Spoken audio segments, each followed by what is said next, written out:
Hey friends, welcome back to my Patreon page. So I'm excited to share this fun quilt with you today.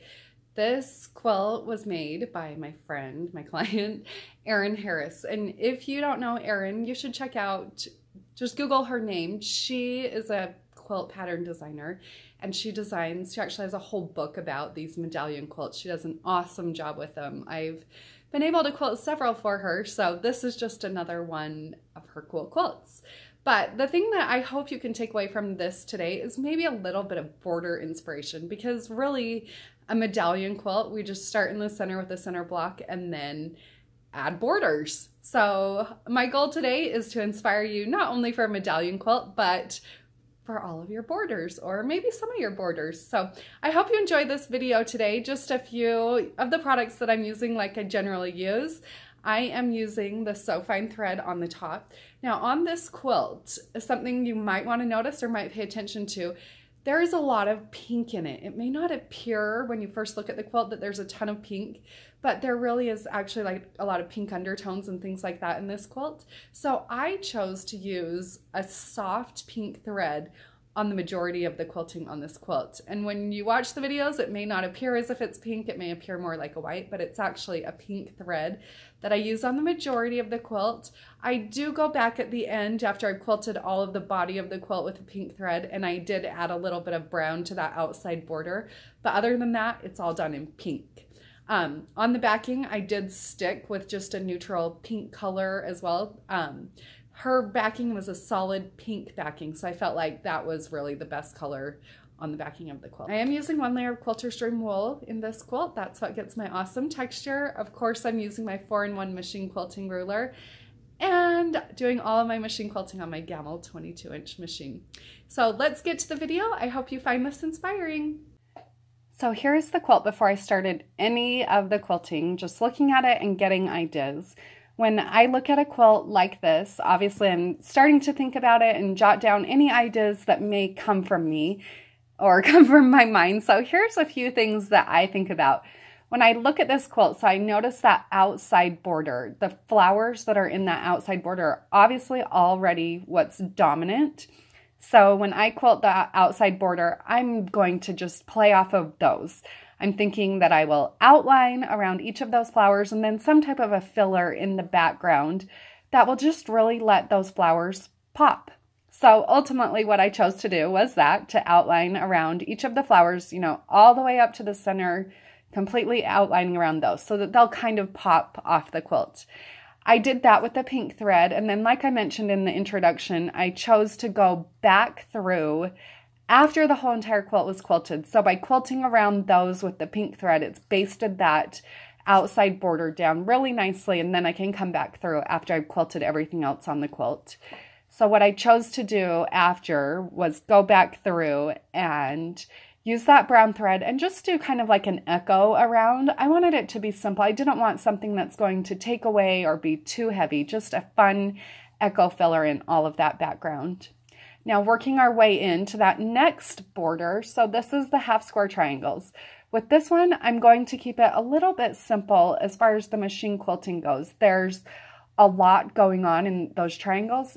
They are still simple, they're simple triangles, but when I say a lot going on, meaning when I see this quilt overall, there's already a lot of detail in that pieced border, let's say compared to the next solid border next to it. So ultimately what I'll do is a simple straight line design through the gray sections and then a soft swirl through the white. It will add a little bit of detail to that border, but it's not going to be so dramatic that it's like overpowering. Now when I move on to that pink border, because the pink border is just a solid piece of fabric, I'm going to add a little bit more detailed quilting in there to really, add some fun texture to that. Obviously, it's going to be done in pink thread, so it will add fun texture and fun dimension to that, but it won't fight with what's going on the other borders because it's just a secondary design. It's really subtle. When I do quilt that design in the pink section, the other thing to notice, and I know this is a video, it's hard to see really close up, but the applique border that's the next one in, that orange peel applique shape, those are all done based on squares. So around each of those appliques, it's a piece square. Now with my border that I'll quilt in the pink section, I am going to do my design based on those piecing lines that are there in the applique section. This helps a lot, at least as far as, you know, figuring out measurements or anything like that. Whenever I look at a border, I think, okay, is there piecing measurements that I can work off of that will keep this nice and square and don't fight with anything? So that's kind of the inspiration there. I'll move on now to the applique border. So on this border, I decided, again, there's a lot going on there. Let's keep it kind of simple, but kind of fun. So I will go through and quilt feathers on every single one of those orange pills, and then a fun filler around the background. When I get to those feathers, when I quilt those, something that I will point out to you, and I want you to notice, because this is a medallion quilt, there's not a particular top or bottom on this quilt. I want to make sure that my feathers are not directional, meaning I'm not creating a top or a bottom on this quilt. I want it to look as though it's the top no matter which side I'm holding the quilt on. Then we'll move to that darker blue border. I am going to keep that one really simple with just straight lines 1/2 inch apart. I feel like, you know, if I could do something really fancy in there, it just doesn't need it. It kind of needs a place for my eye to rest. Moving on, we'll move to that fun pink pieced border. On that one, I am going again to quilt some feathers, bringing those feathers in. On the very outside of the quilt, on those cornerstones, the hourglass blocks out there, I will quilt some feathers in there. So I want to bring the feathers here to the inside of the quilt. I don't want it to be like, oh, there's feathers right here. No, I want them in multiple places so that it's kind of a consistent thing, a consistent element throughout the quilt. We'll continue working our way to the inside of the quilt. When I get to that blue kind of teal straight border, I'm going to quilt that straight line design that I've showed you a few different times with the circle fill in the middle. I feel like that will just soften up that border a little bit, but also this is a place for my eye to rest. It's going to be a little bit more simple. Moving on to the center block, I will quilt swirls as the background filler because I have quilted, or I will quilt swirls around each of those orange pill designs, and then I also did a nice soft swirl, or I will do, out in those half square triangles. So again, I'm bringing that element right to the center. When we move to this block or the pieced block right in the center, I'll do a little bit of straight line quilting on that to combine the straight lines that I've done, the straight line, the ruler work that I've done on the outside. So something to consider whenever you're quilting a medallion type quilt, or really any type of a quilt. If you're going to quilt one element somewhere on the quilt, make sure you do it in multiple places to tie things together. Now we're moving on to the quilting. This first border on the outside that we're working on, I am using my 4-in-1 machine quilting ruler to outline around all of these flowers. I try to outline and stay along the outside of it as closely as I can. I'm not perfect here, but I try to outline as closely as I can and still make it look really nice overall. So I'd mentioned earlier that I did choose to use a nice soft pink thread because there's a lot of pink going on this quilt. I felt like it's better to use a color like a nice soft pink that there's already some of going on in the quilt rather than, maybe even the off-white, the 402 that I love. The nice pink just really plays with the colors that are already there. Now, I have a lot of people ask me, why do you use your 4-in-1 machine quilting ruler so much for outlining and things like that when it's not the same curve or whatever? So the reason that I love to use it for so many things, including outlining, is because I could never have a ruler. Curves, things like that are great for curves, but trying to have a ruler that fits every single shape is really impossible. Like this, for example, I need to know how to outline around this flower, these kind of different shapes. So I just use the straight side of my 4-in-1 just kind of as a secondary guide to help me nicely stitch around each of those. The other thing that you'll kind of notice here with my outlining, I am traveling along the outside border, or the outside. So I'll travel along the outside and stitch every flower that connects to the outside. So this is eliminating the number of stops and starts that I have to take. And then I'll move to the inside and stitch along my ditch, filling in or echoing around outlining, I should say, any of those designs, and that will help me just complete this design really nice.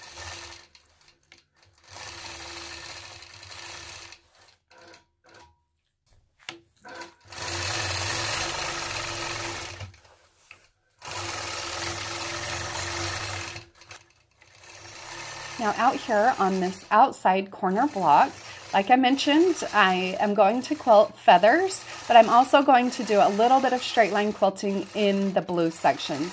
Now the reasons that I feel that it's important to do those two elements here, these are the 4 outside corners.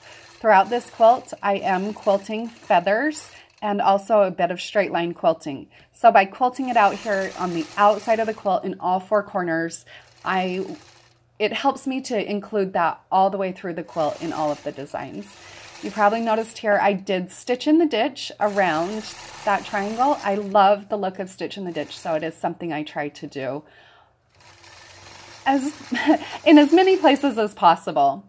Then in the second triangle, the dark blue triangle, I'll do just some straight line angular quilting. Again, I'll stitch in the ditch, feathers in the pink portion, and straight line quilting in the blue section.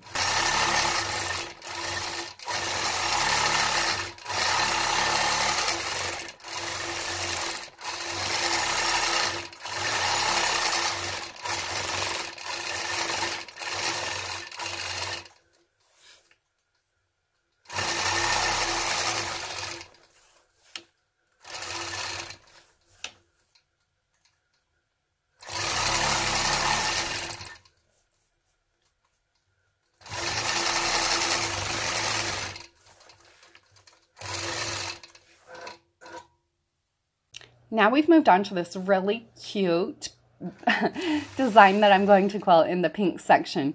So like I mentioned in the introduction, I am completely playing off of the piecing that's done in the applique border for my spacing, my measurements, all of that on the quilt. So you can see if you look closely, there's a few markings on here that I've used my blue Mark Be Gone marker to mark with.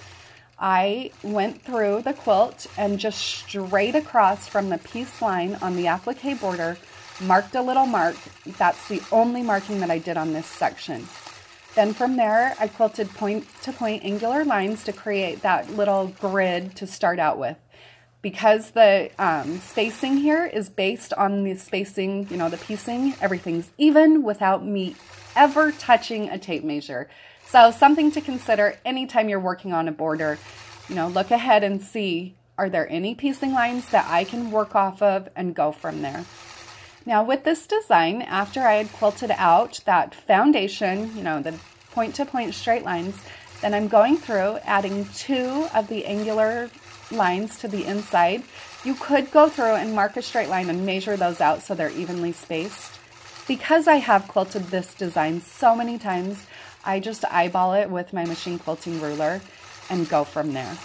Then I went through and added the figure eights. You know, any fill would be great in here. I just personally chose to do the figure eights because it softens it up a little bit, but still kind of has that crisp modern feel to it. After I finish quilting the inside section of all of these diamonds, then I'll go back through and use my 4-in-1 machine quilting ruler and add echo straight lines in those outside diamonds. So it'll be 2 lines that just echo that triangle. So, you know, now I have new shapes here. I talk about this a lot of times and in my books.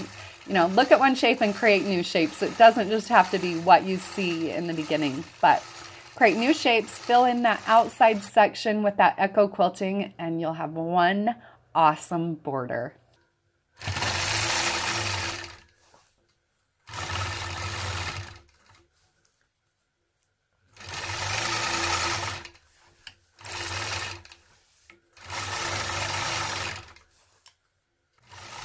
So now we've moved on to the half square triangle border, and I am still using the pink color thread here. It's a very soft pink color. I think the name of the color, I could be wrong here, is called It's a Girl, and I believe I have that available on my website. So you can see here, again, I love the look of Stitch in the Ditch, but also now in these triangles, these gray triangles. I'm doing just a little bit of straight line quilting. The measurement that I'm doing here is 1 inch. So I'm stitching a straight line through the triangle at 1 inch, intersecting with the opposite side, and then repeating it on the other side of the triangle. I love just the simplicity that that design adds to it. Then in my white ones, I'm just adding that fun little swirl design. Every single one isn't the exact same swirl, but pretty similar, just something fun to soften it up.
Now we've moved on to the applique border, the one with these orange pill shapes, the melons, whatever you want to call them. So like I mentioned before, I chose to quilt feathers in each of those. So this is actually just a half of a feather that just kind of fills in the shape really nicely. So it softens it a little bit, you know, kind of makes the feather a little bit more modern, not so traditional. Of course, I'm using my 4-in-1 machine quilting ruler to stitch in the ditch around the outside of the applique. I just love that it kind of separates it a little bit from the background filler and finishes things off really nicely. After I've done that, I'll work my way through, you know, moving melon to melon, orange pill, whatever you want to call those, by quilting the little swirl background filler. So I don't, you know, as the least amount of stops and starts as I can get away with. I'm traveling with my stitching from one design to the next.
Now I'm not going to show you the quilting in that blue border just because it's straight line quilting. I know I've showed you straight line quilting many times, 1/2 inch apart. I did not do any measuring, just using the measurements on my machine quilting ruler. Now that I've moved on to this inner pink border, these little pieces, I had decided that I wanted to quilt feathers in those. But I feel like they're so close together that if I quilt a feather without anything kind of separating them, it might end up being really busy and kind of not pleasing to the eye. So I am adding on the inside there that fun little spaced line that's 1/4 inch on the inside, and then quilting the feathers, half feathers, starting from the center and working out. That way the feather has, a little bit of space in between for your eye to rest, and just looks fabulous all the way around.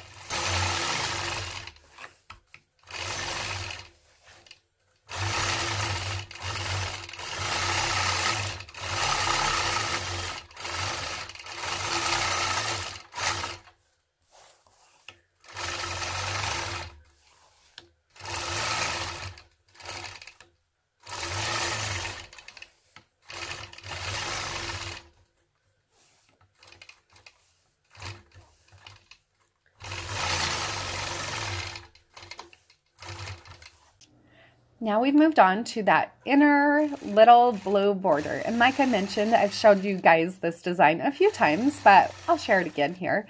I chose to do that small design where I'll go through and stitch a straight line 1/2 inch on the inside of the outside of the border. So this is making my working space smaller. It's also giving your eye a place to rest. And then I'm doing this fun little circular design on the inside. So when I quilt out this design, there's a few reasons why I love to do that fun little swirl on every other one.